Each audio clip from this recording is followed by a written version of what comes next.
Southwest units. I snatched her purse off of her. I snatched her jacket. On December 18th, just 7 days before Christmas, Charged with murder, Christopher Morrison Sr. appeared via video for his arraignment. Takvimler 2023'ün Aralık ayını gösteriyordu. Yani Noel'den hemen öncesi. Bu zamanlar dostluk ve paylaşma zamanı olarak bilinir. Aileyle birlikte olma zamanıdır. Ama Ohio'nun East Liverpool kentindeki bir çift için bu Noel kabusun başlangıcı olacaktı. 34 yaşındaki Tiffany Morrison 18 Aralık'ta en son kayınvalidesi tarafından görülmüştü. Kayınvalidesi onu kızı gibi görüyordu ve birbirlerine oldukça düşkündüler. Tiffany gerçek bir ailenin önemli bir parçasıydı. Ancak başlangıçta masal gibi görünen evliliği ve eşiyle olan ilişkisi yıkıcı sonuçlarla birlikte çökmekteydi. It's over. We're done talking. When's the last time you saw your wife, you said? Tiffany'nin günlerdir görülmediğini söyledi ve Tiffany'nin kocası ve ailesiyle birlikte bir hayat kurduğu ev artık bir suç mahalliydi. Peki Tiffany'ye ne olmuştu? Bu sıkı bağlara sahip aile nasıl dağılmıştı ve bu dağılmanın sebebi neydi? Lise aşkı olarak başlayan bir ilişki, çoklu aldatmalar ve korkunç sırlarla dolu bir kulübe. Bu Tiffany Morrison'ın trajik hikayesi. Hazırsanız başlayalım.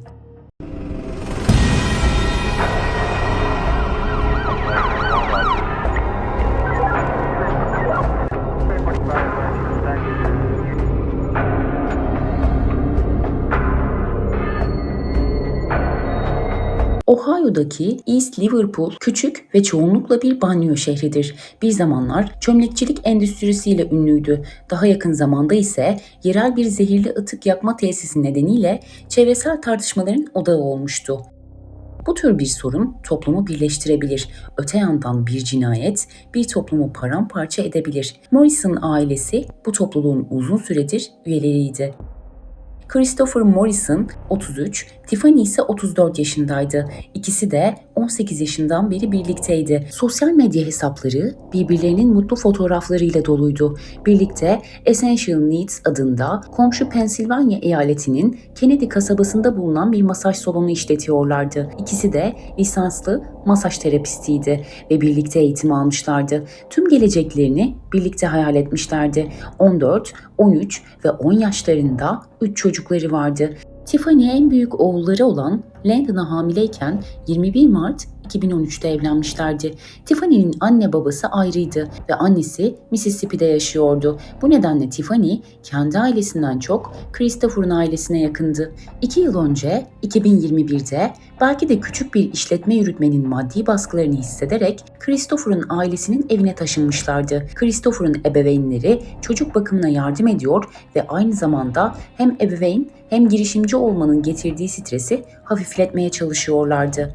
Ancak bir yıl önce yani 2022'de Christopher'ın babası hayatını kaybetti. Bu durum Christopher'ın annesi Kay'i, 3 çocuklu ve 2 çalışan ebeveynini giderek daha karmaşık hale gelen bir ev düzenini tek başına yönetmek zorunda bıraktı. Kay ve Tiffany çok yakındı. You know, kids are kids, you know. But the last time I seen Tiffany was Sunday night. She came up. I was standing by the Christmas tree. I grabbed her. I kissed her and hugged her and told her I loved her. And she said, I love you too. And she went into the bedroom. Kay, Tiffany'yi en son 18 Aralık pazartesi akşamı gördü. Tiffany, Christopher'la paylaştıkları odaya duş almak için gitti ve Kay, çok sevdiği gelinini bir daha asla göremedi. 2 gün sonra 20 Aralık sabahının erken saatlerinde Columbiana County Şerif Ofisi'ne Shadyside Road'daki bir evde ceset olduğuna dair ürpertici bir 911 çağrısı yapıldı. O ev Kay'in eviydi. Christopher ve Tiffany'nin çocuklarıyla birlikte yaşadığı ev. Yoğun bir ev düzeni içinde Tiffany'nin yokluğu fark edilmemişti. Noel dönemiydi. Çocuklar okul, arkadaşlar ve hobileriyle meşguldü. Kay'in de alması gereken birçok hediye vardı ve Noel hazırlığı yapıyordu. Bu yoğunluk içinde kimse Tiffany'nin ortalıkta olmadığını fark etmemişti. Ama birisi 18 Aralık gecesi o evde korkunç bir şey olduğunu biliyordu. O kişi Christopher'ın çocukluk arkadaşı Randy Sledger'dı. Babasının ısrarıyla bildiklerini polise anlatmak için karakola gitti.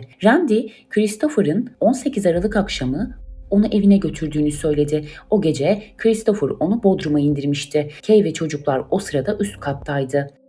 Christopher Randy'ye duş alanında kanı temizlenmiş bir kurşun deliği gösterdi. Tiffany'yi vurduğunu söyledi ve ona telefonundan Tiffany'nin vurulmuş halinin fotoğrafını gösterdi. Tiffany yüzünden vurulmuştu. Christopher üzerini branda ile kaplayıp halıyla sardığı cesedi ortadan kaldırmak için yardım istedi. Randy önce reddetti ama Christopher'ın silahı vardı ve onu tehdit etmişti. Randy polise giderse evdeki herkesi 3 küçük çocuğu dahil öldüreceğini söyledi. Bunun üzerine Randy yardım etti. Tiffany'nin cesedini merdivenlerden yukarı taşıdılar. Christopher'ın cipine koydular ve ardından da evlerinin arka bahçesinde bulunan kulübeye götürdüler. Bu sabaha karşı yaklaşık 3 civarında gerçekleşmişti. Polis Tiffany'nin telefon kayıtlarını inceledi. Son mesajını 18 Aralık saat 18.50'de göndermişti. O saatten sonra 13 mesaj almış ama hiçbirine cevap vermemişti. Polis hızla arama emri aldı. Randy'den Christopher'ı evden uzaklaştırmak için aramasını istediler. Çünkü Christopher'ın çocuklarını ve annesini öldürmekle tehdit ettiği söylenmişti.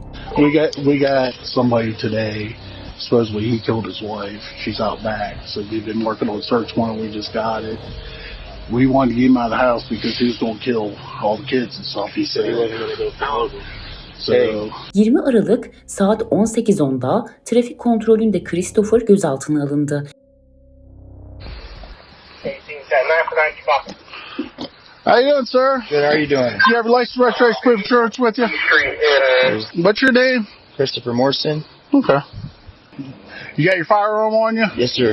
Where's it at? It's on my belt line. It's on your belt line? Yeah. Hey, do me a favor so we're all safe. Just step out for a second. Sure. Keep your hands on your head because I don't want shot or anything. You know what I mean? Go ahead and turn around here. Just hold tight. I'm just going to place you in cuffs just until I grab your gun. Okay? What? We got a call complaint down here. I'm just following up on city. Asked me to come down, help out. I just pulled up to my buddies. I was supposed to pick him up. You supposed to pick up your buddy? Yeah. Who you picking up? Randy Flagger? Üzerinde bir tabanca ve sustalı bıçak vardı. Bu Randy'nin anlattıklarıyla örtüşüyordu. So you're aware of what's going on. You have some gentlemen at the station want to talk to you. Okay. So you're being detained and taken back to Liverpool Township Police Department, okay? Okay. At that point, they'll talk to you and let you know what's going on. Karakola götürüldü ve sorgulandı. Başta ne olduğunu bilmediğini söyledi. Ancak konunun Tiffany ile ilgili olabileceğini tahmin etti. Why do you say that? Who might it belong to? Because I'm thinking, like, did my wife say that my Jeep was stolen, or Who's your wife? Tiffany Morrison? Tiffany Morrison. And were you guys going through a separation, or I guess. you guess? I guess.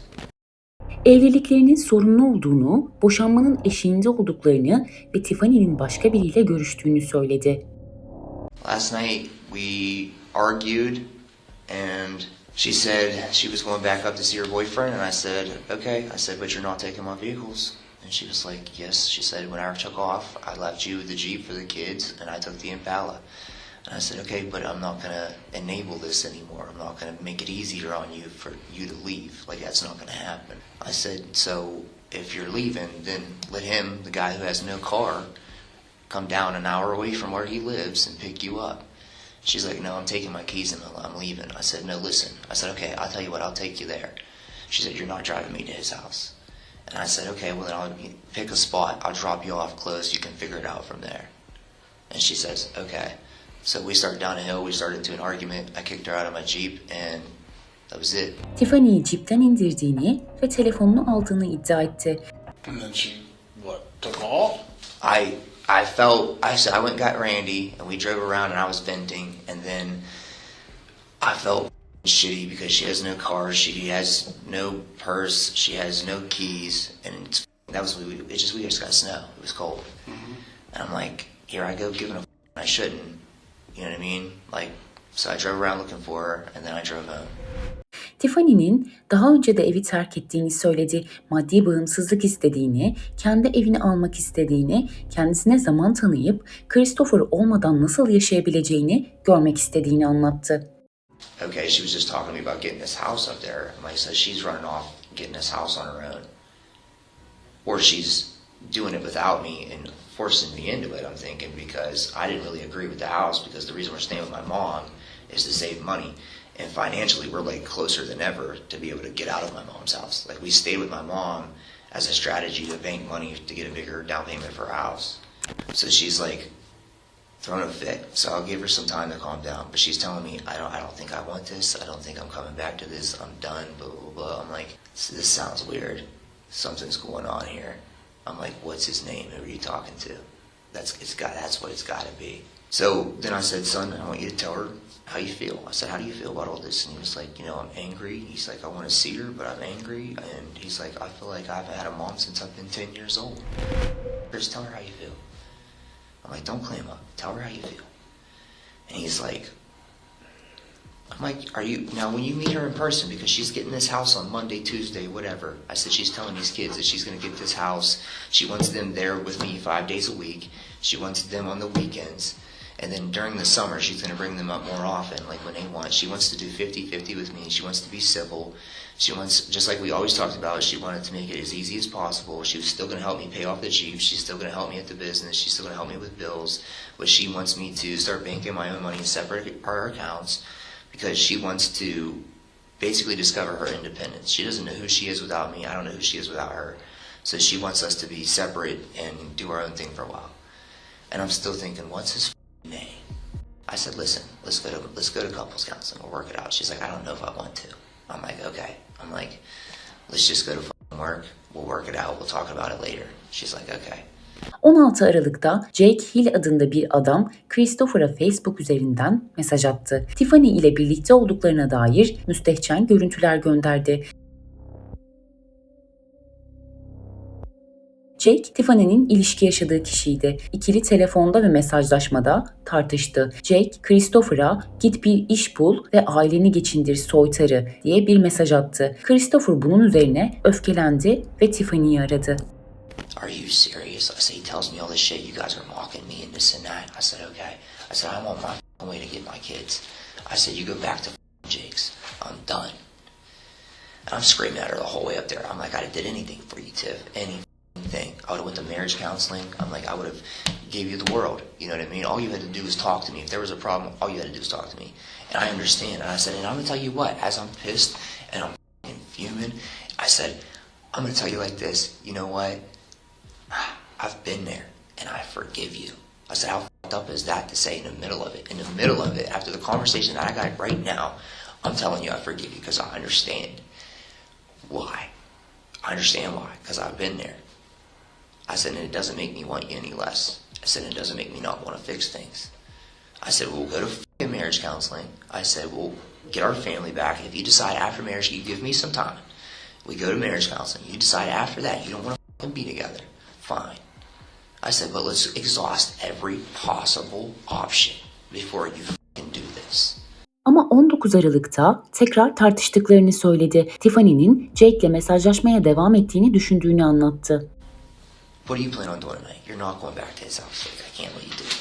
Like, I just can't let you do it. She's like, I'm not going back to his house. She's like, I'll stay here. I was like, I'll make your room comfy here. I'm like, but there's no reason you can't come back to mom's. I'll sleep in the basement. I'll sleep on the couch. We don't have to sleep together. I said, if you want boundaries, set them. But it's better than camping up here and going to that dad's house. I said, give us a chance. Give me some time. Let's go to couples counseling and we'll work on it. And if you still want to go, and in the meantime, she says, if I still want to move out, I said, fine, then move out. But I'll get you a house in Ohio. Don't get in PA where you can't see your kids but 2 days a week, and then leave me when my income's going to be cut in less than half, and I'm going to have 5 kids. I'm going to have 3 kids 5 days a week and have to be paying for them the majority of the fucking time, and you're not even going to get to see them and be involved. I said, it's selfish. It's fucking selfish, and no matter how you look at it. If you're trying to teach them the lesson, if you walk away from a bad relationship, then fine, teach them that lesson. But that's not how you do it. You don't run and abandon your kids and just concentrate purely and only think about yourself before Christmas. Ona gitmemesi için defalarca yalvardığını söyledi. Bu işe yaramayınca da şiddete başvurduğunu kabul etti. So she's chasing me around the basement. She's wailing on me, and I'm wrestling, and I'm reading through her shit, and I'm like, I look on Messenger, and I see something about something encrypted, and I hit it, and I start reading through it, and I'm like, wow. I'm like, he's worth losing all of this for. Like, I would have did anything for you. Anything in the world. And you're going to walk away from me for this fucking loser. I'm like, you're going to lose your family. You're going to do all this shit. She's like, Chris, I like talking to him. I'm like, all right. So I shoved her. I did. I shoved her. I woke her up. I'm like, let's talk. So she wakes up. She's fine. No concussion. We're talking. And I go upstairs and I'm trying to like cool down. I keep going upstairs and taking breaks and going down and coming down. And she's like, I'm dead serious about just getting out. She's like, I just don't think I can even do this. She's like, I don't think I can even stay. I'm like, wow. I'm like, okay. I'm like, so what are you going to do? You going to jump in the Impala and take off, or are you going to leave me the Jeep again? She's like, I'll leave you the Jeep. I was like, okay. So I took her keys, and I was like, I got the keys. I was like, if you want, I'll take you up there. I said, but you're not taking either car. I'm done making it easy on you. I said, he don't have a car, right? I said, tell him to come fucking figure it out. You're his woman now, right?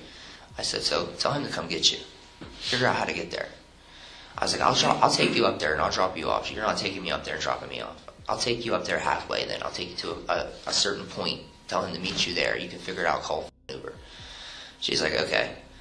Christopher'a göre cipte tartıştıkları ve onu karın içine zorla attığı an buydu. Onun iddiasına göre Tiffany'yi son görüşü o zaman olmuştu. Ama polis Randy'den duyduklarından sonra evliliklerinin durumunu daha fazla sorgulamak istedi. Christopher bir boşanma avukatıyla konuştuğunu söyledi. Okay, he's like, well, what you should do immediately, he's like, file for divorce. He's like, which sucks because it sounds like you want to work on it. He's like, and you don't want to file, I know. He's like, but if you file for divorce, he's like, then you can file for temporary custody. He's like, which will prevent her from being able to take your kids and flee. And I was like, okay. I was like, I'll get back to you about that. I'm like, how much is that going to cost me? He's like, it's going to be $3,300. And I'm like, again, with the money, like, this is not the time. This is not the time. And if she's leaving, I don't want to spend that money. Let her pay to file. I'm not the one who wants to divorce anyway. So I'm going to have these 3 kids. Why am I spending any money that I got? Boşanma pahalıydı ve zaten maddi olarak zorlanıyorlardı. Tiffany bir fabrikada ikinci bir iş almıştı. Christopher da emlak işine girmeyi düşünüyordu. Üzerindeki baskı artıyordu ve kırılma noktasına gelmişlerdi. Ama çoğu çift kırılma noktasına geldiğinde ayrılır. Karmaşık olabilir ama genelde şiddetle sonuçlanmaz. Christopher kendini farklı bir koca gibi göstermeye çalışıyordu. Üzgün ama öfke patlaması yaşamayan biri gibi. Onu ittiğini kabul etmişti ama daha fazlasını değil. Ama sorun şuydu, aynı anda polis evde arama yapıyordu ve buldukları şeyler bunun tam tersini gösteriyordu. Evde çöp poşetleri, kurşun deliği olan sökülmüş bir duş paneli, duşakabinin arkasında olayla eşleşen bir mermi deliği ve zeminde şüpheli kırmızı lekeler buldular. Bütün bunlar yaşanan cinayetin işaretleriydi. Ortada olmayan tek şey Tiffany'nin cesediydi. Şimdiye kadar her şey Randy'nin anlattıklarıyla uyuşuyordu. Christopher'ın değil ve kulübede Randy'nin dediği gibi Tiffany'nin cesedini buldular. Daha doğrusu şeffaf bir brandanın içine sarılmış, halıya sarılı birkaç siyah çöp torbası buldular. Çöp torbalarının içindekiler gerçekten kabus gibiydi. Christopher eşini bir testereyle parçalara ayırmıştı. 6 ayrı çöp torbasında vücut parçaları vardı. Tiffany yüzünden vurularak öldürülmüştü. Tıpkı Randy'nin anlattığı gibi silah ateşlendiğinde aralarındaki mesafe 3 metreden azdı. Christopher Morrison karısını öldürmüştü ve o sırada karakolda oturup yalan söylüyordu. Polis aynı akşam ikinci bir sorguda cinayet bulgularını açıkladı. Geç olmuştu. Uzun süredir rol yapmanın getirdiği zihinsel baskı altındaydı. Şüphelilerin en çok hata yaptığı zamanlar bunlardır. Yine aynı soruyu sordular. Eşini en son ne zaman gördün? Christopher eğer biriyle birlikteyse o kişinin Jake olacağını söyledi. Sanki şüpheyi başka birine yönlendirmeye çalışıyordu. Ama polis artık gerçeği biliyordu. The reason in here we brought you in, we have had people over your house. We know you put new lights on the shed. We know what all happened. So now's the time we need to talk to you. Ona kendi bakış açısını anlatması için bir şans verdiklerini söylediler ama o reddetti. So what you're saying is you want to exercise your rights? Yes, sir. All right. Sadece çocuklarıyla konuşmak istediğini söyledi. Randy'ye göre 2 gece önce öldürmekle tehdit ettiği çocuklardı bunlar. Ama polisin artık onun anlatacağı bir şeye ihtiyacı yoktu. Olay yeri açıkça her şeyi söylüyordu. Sonraki günlerde polisler delil toplamaya devam ettiler. 29 Aralık'ta Noel'den sonra Christopher hapisteyken polis tekrar eve geldi ve annesi Kay ile konuştu. You know, I mean, this is it's sick. And I gotta still live here, you know what I mean? I get it. It's just Let us sick. get done what we need to do. Kay, is it all right to call you Yes, Kay? okay. And we'll give you a copy of the inventory when we're done. Birçok anne katil çocuklarının masum olduğuna inanmak ister. Ama Kay'in oğlunun suçlu olduğuna dair hiçbir şüphesi yoktu. Oğlunun bunu kendi evinde yapmış olmasına daha çok öfkeliydi. Onları para biriktirsinler diye evine almıştı ve o ailesini sonsuza dek parçalayan korkunç bir suç işlemişti. It is. It's very horrible. I mean, I'm sick to my stomach. I want to burn shit down as soon as possible. No one to know when I can do that. Christopher hapisten onu arıyordu ama Kay konuşmak istemiyordu. Nothing to say? Well, no, I don't have nothing to say to him. I mean, you know, he did this in my house. You know what I mean? And you know, I just don't know where his freaking head was at. But I know it sounds cruel and he's wrong, but I don't even ever want to say anything about what he's done to.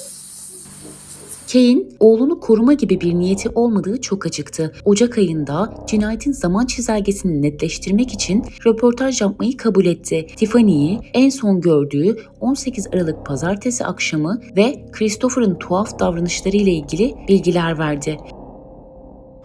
He was acting very odd. You know, Chris was acting on. especially on Tuesday, not Let's Monday. talk about Monday. Oh, Monday, he was. That's after you got home from shopping? Yeah, he was acting a little odd. Monday, I think it was Monday evening.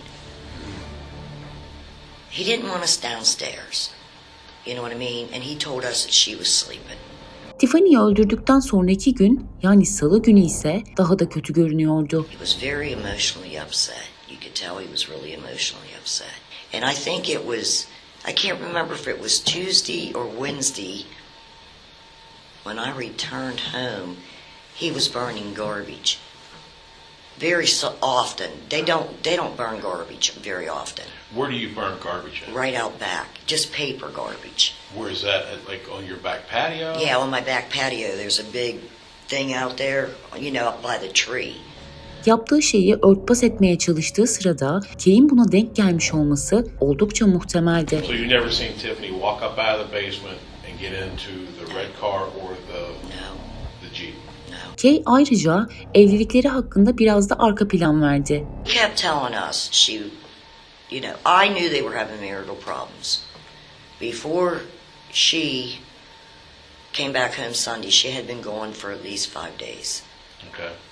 You know, he told me that this guy she was seeing was 18 years old, under house arrest, and he had sent him some nasty pictures. Kay, Tiffany'nin Jake Hill ile olan ilişkisinin Christopher'ı kontrolden çıkardığını düşündüğünü ima etti. Ama evlilikte suçlu olan tek taraf o değildi. He was crying, you know, he was like, I would do anything to make this right with her, because see, he had an affair before with his partner from the Essential Needs. İlişki yaşadığı kişi Kayla Lori adında bir kadındı. 2019 ve 2020 yılı boyunca yaklaşık 2 yıl sürmüştü. Yani olaydan 3 yıl önce. Kadın çoktan Christopher ve Tiffany ile çalışmayı bırakmıştı ama bu hiçbir zaman tam olarak kapanmamış eski bir yaraydı. Belki de Tiffany'nin ilişkisi bir anlamda intikamdı ama Christopher buna sağlıksız ve düşüncesiz bir şekilde karşılık verdi. Christopher ona gönderilen tamamen uygunsuz bir şekilde açık saçık fotoğrafları ergen yaştaki oğullarına gönderdi. Belki de çocuklarla anneleri arasına nifak sokmaya çalışıyordu. I'm not going to say I was never scared of my son, because I've always been kind of scared of him.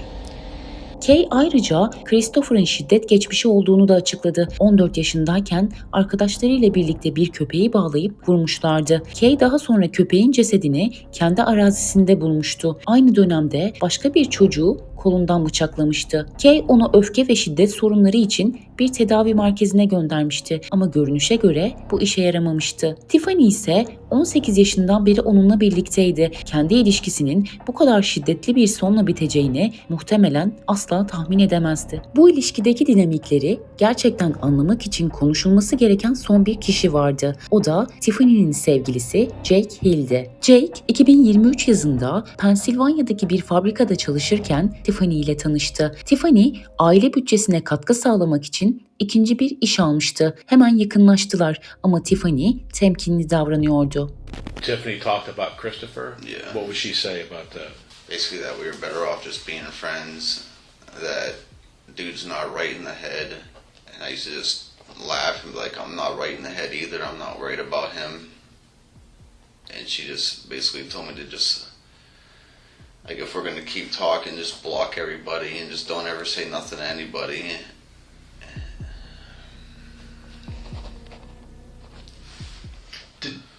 Did she ever express any concerns that she had about the two of you getting into a relationship? How Chris may react to that? That's why she said that we were better off just being friends, because she was, I don't want to say that, I mean, she had to be scared of him to say something like that. She said he was nuts, that he wasn't right in the head, that's all she kept saying, and I just kept pushing it off like I'm not right in the head either. Christopher'ın nasıl tepki vereceğine dair bariz korkusuna rağmen Jake ile yakınlaştı. Ölümünden sadece birkaç ay önce Kasım ayında romantik bir ilişkiye başladılar. İlk haftalarda Tiffany parçalanmakta olan evliliğinin stresinden kurtulmuş hissediyordu. Ta ki öldürülmesinden bir hafta önce kızı Jake ile olan mesajlarını bulana kadar. Bu mesajlarda Christopher'ın ona nasıl davrandığını konuşuyorlardı. Kızının bu mesajları görmüş olması ilişkilerine daha önce olmayan bir aciliyet kazandırdı. Tiffany bir seçim yapmak zorundaydı. 16 yıldır sevdiği adam Christopher mı, yoksa ona yeni, heyecanlı bir başlangıç ve kontrolcü kocasından kaçış sunan Jake mi? I don't know, I told her like a lot of things, like he didn't like care about you, he just didn't want to see you with nobody else. He's this, he's that, he's manipulative, he just wants to see you stuck, he's just happy where he has you. And she was starting to realize that and starting to open up to that a lot. And she's like, you know what, I think you're right. And she like finally had enough. She like made some soup or something, and he came home and like flipped out and was like, this is greasy, you know, I don't like greasy stuff, this is bullshit, I don't know why you're cooking me stuff like this. And that's when she messaged me and was like, Jake, I think I finally had enough, like just send me your address, I'm coming there.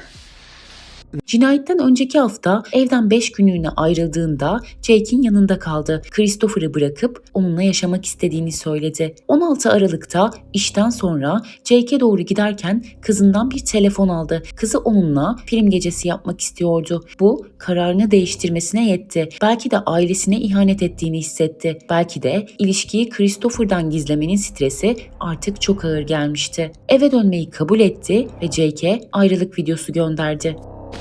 And then, like 45 minutes later, she sent me a video, and she said, it's over, I'm done. I'm done. It's over. We're done talking. And I said, what do you mean you're done? Like, are you okay? Is this dude about to hurt you? What's going on? And then he sent me the video. I don't know if you guys seen it or not, but he said something about Jake Hill from Newcastle. I'm getting closer, bud. I'll be there soon. We're going to talk about this man to man or something like that. Jake, Tiffany'nin kararını iyi karşılamadı, içmeye başladı ve o gece Facebook üzerinden Christopher'a müstehcen fotoğraflar gönderdi. Ardından çıkan kavga Tiffany'yi derinden sarstı. Artık ikisiyle de birlikte olmak istemiyordu. Christopher'dan ayrılıp kendi evine çıkmaktan bahsetmeye başladı. Ama ikisi de korkuyordu. Christopher, Jake'i tehdit etmiş, Tiffany'yi ise dövmüştü. I told him stuff like, it's like all bunch together. Like I was drunk. I was very drunk. I basically told him like you can't play a game with a woman like Tiffany forever and think the game isn't going to come back and play you. That somebody's not going to come along and treat Tiffany how she's supposed to be treated. And he said that's fine, Jake, because the game's over. And when he said that is when I dialed the police department number, and I just never called.